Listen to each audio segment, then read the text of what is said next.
नमस्कार दोस्तों, मैं हूं सागर और आप सभी का बहुत बहुत स्वागत है आज के अपने इस वीडियो में। आज इस वीडियो में हम बात करने वाले हैं एवेन्यू सुपरमार्ट यानी कि डी मार्ट के स्टॉक के बारे में, जहां पिछले कुछ दिनों में अगर आप देखें तो लगातार एक गिरावट देखने को मिल रही है और बहुत ही इंपॉर्टेंट जो लेवल है चार्ट्स पे वो भी कहीं ना कहीं स्टॉक में टूटते हुए दिख रहे हैं। तो क्या यहाँ पे एक बड़ी गिरावट आने की संभावना आने वाले दिनों में देखने मिल रही है या फिर एक रिकवरी आएगी?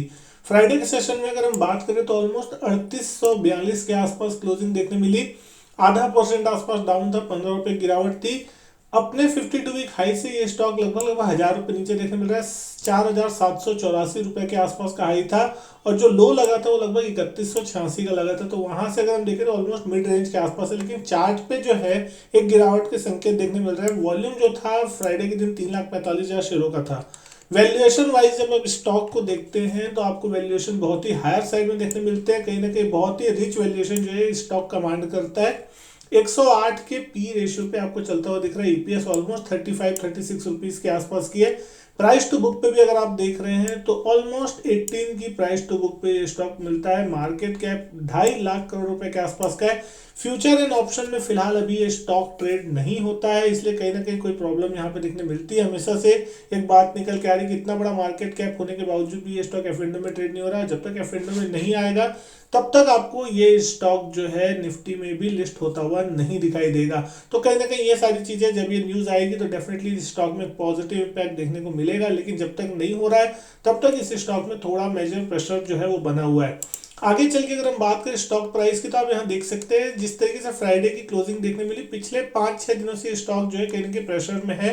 एक बाउंस आया डेफिनेटली था यहाँ पे 23 दिसंबर के बाद मार्केट में बाउंस हुआ तो ये स्टॉक भी बहुत अच्छे से उछला था। ऑलमोस्ट ऑलमोस्ट इस स्टॉक ने 3840 3850 के आसपास लो बनाने के बाद ऑलमोस्ट 4200 तक के लेवल छू लिए थे, लेकिन उसी लेवल पे इसको रेजिस्टेंस मिलता हुआ दिखाई दिया जो कि 14 दिसंबर के आसपास का एक रेजिस्टेंस लेवल था।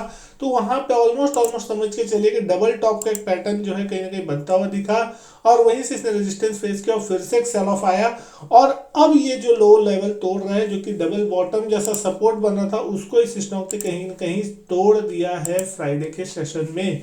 आप अगर देखें 21 नवंबर के दिन जो लो बना था वो था लगभग 3882 का और उसके बाद 23 दिसंबर के दिन जो लो बना था वो था 3875 का।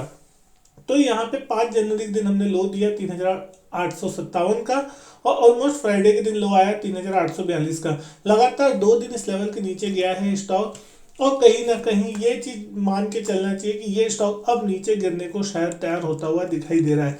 200 दिन का एक्सपोनेंशियल मूविंग एवरेज आप देख रहे हैं लगभग 4080 के आसपास, तो उसी लेवल के आसपास जैसे ही इस स्टॉक में नीचे ब्रेकडाउन दिया था लगभग लगभग आप देख रहे हैं 14 नवंबर के दिन उसके बाद से 2 बार ऊपर जाने की कोशिश हुई, दोनों के दोनों बार ये स्टॉक फेल होता हुआ दिखाई दिया और सारी मूविंग एवरेजेस जो है ऑलमोस्ट 5 दिन की, 20 दिन की और 50 दिन की, वो सारी एवरेजेस भी 200 दिन के एवरेज के नीचे जा रही है। तो कहीं ना कहीं स्टॉक का स्ट्रक्चर जो है ऑलमोस्ट बेरिश होने के साइन यहाँ पे आ चुके हैं और जो अगला सपोर्ट आता हुआ दिख रहा है जो चार्ट पे वो आपको सीधा तो 3400 रुपए के लेवल पे आता हुआ दिख रहा है। तो क्या ये स्टॉक अब सीधा एक तरफा गिरेगा? अगर कोई बड़ा प्रेशर आता है स्टॉक में तो 3400 रुपए तक ये स्टॉक गिर सकता है, क्योंकि इस स्टॉक ने जो बॉटम बनाया था कहीं ना कहीं 1 जुलाई के आसपास जो गिरा था और उसके बाद एक शार्प तेजी जो थी वो यहाँ पे हुई थी ऑलमोस्ट 4000 तक के लेवल।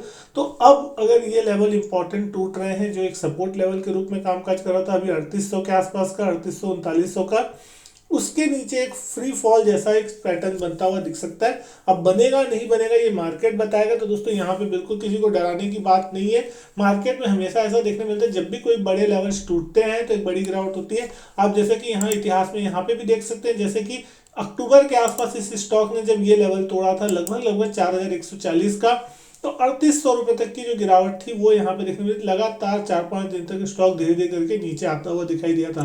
तो ऐसा हमेशा होता है कि जब कोई बड़े सपोर्ट टूटते हैं तो स्टॉक में एक प्रेशर बनता है, सेलिंग प्रेशर हावी होता है। तो यहाँ पे अगर सेलिंग प्रेशर आपको आता हुआ दिखाई दे तो कोई आश्चर्य की बात नहीं होगी। यहाँ पे ऑलमोस्ट स्टॉप लॉस जिन लोगों ने बाई किया था ऑलमोस्ट ट्रिगर हो गया है, जिसका नहीं हुआ है तो वो यहाँ पे आपको आगे चल के होता दिख सकता है। जब कभी भी थोड़ा बाउंस आए तो डेफिनेटली वो एक एग्जिट अपॉर्चुनिटी जैसा यहाँ पे यूज कर सकता है और इस स्टॉक का स्ट्रक्चर बदलेगा जब तक ये स्टॉक 4200 लेवल को पूरी तरीके से डिसाइसिवली पार करके ऊपर टिकने की कोशिश न करे।